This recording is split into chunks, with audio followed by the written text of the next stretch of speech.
how to use video on Asana.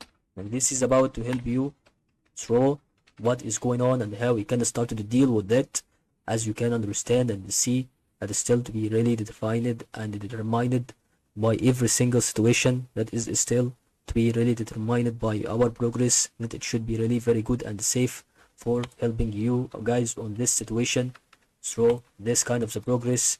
It's about to be really open task or project that you want to add it as a video. Use that attachment button to upload or attach to video. Add a video to task moments to references. So I think that can be really granted for this plus icon here. Workload for maybe about another things that can be really files, attachments, something that related to it. And the final thing is collaborate with team by getting the video and discussing it.